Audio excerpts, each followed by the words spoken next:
All right, good seeing everybody.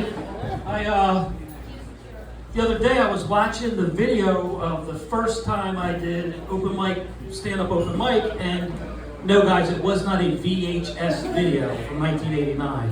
It was here, because I've only been doing this like 5 months, you know, and it's kind of weird, because you see an old guy, and most of the crowd's younger, and you think, oh, he must have been doing it longer, you know? If you saw an old ball player and a young ball player, you'd think that. That's not the case. That's not the case. I've learned a lot from these guys, a lot. You know, watch them, talk to them. They've helped me out a little bit. And here's what I've learned in a nutshell. Here's what I learned from these young comics here at Bar 13. If you want to be good, you must smoke weed. Yeah. You have to smoke weed. That's what all the young guys told me. There's one of the guys here, I really admire him too, and he's good. And he told me, he goes, listen, Bob, he goes, I stick 2 buds of weed up my ass at my apartment. When I get there, I'm chill. And I was like, wow, dude, that's pretty heavy, you know? And I'm not going to say who it is because I do respect him. You probably can guess. I'll give you his initials. It's Tay Rice. But, oh shit, TR. It's TR.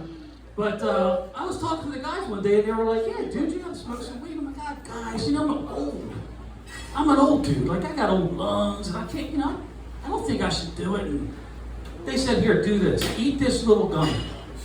I'm like, oh, wow, it's a little gummy. I mean, how bad can that be? I mean, I don't know anything about milligrams, you know, but I should have known 50 of anything is a lot. I should have known. If I gave you 50 M&Ms, you'd be like, dude, I can't have all that. But 50 of anything was a lot. And I said, we had a great time that night, and I was, you know, it was fun until my ride home. And I was going south on 495. It's a major highway. People travel 70, 80 miles an hour on that highway. And I got pulled over by a Delaware state trooper for a speed infraction. According to him, I was going 12 miles per hour. I was going 12 miles per hour on 495 backwards. I was going backwards at 12 miles an hour, and I didn't know this, I also had the pump handle and the hose from the Sunoco I stopped at right before I got on 495. I didn't even remember that. But here's the funny thing. I didn't get a ticket.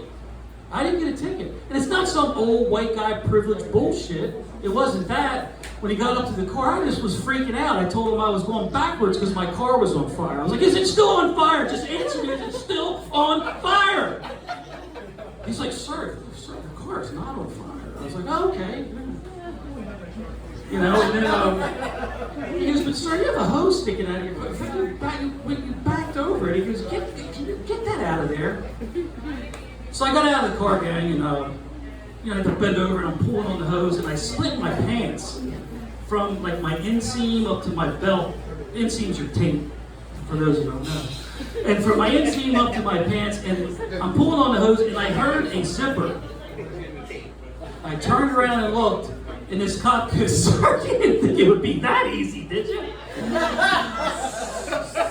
So we, at my house, we call that the incident. I remember the last thing I felt was, the medical term is a little pressure, you know? But it changed my life. I want to tell everybody here, it changed my life. I started an organization, it's called BAD. It's a Bob Against Drugs. It's Bob Against Drugs, it's BAD. You guys can all be members. What I'm doing is I'm setting up a table outside and I'll hold all your drugs for you. And I'll hold them, and our organization will say a prayer so you can get home safe on 495 and not have to fuck a cop like I did. Thanks, guys. That's my time.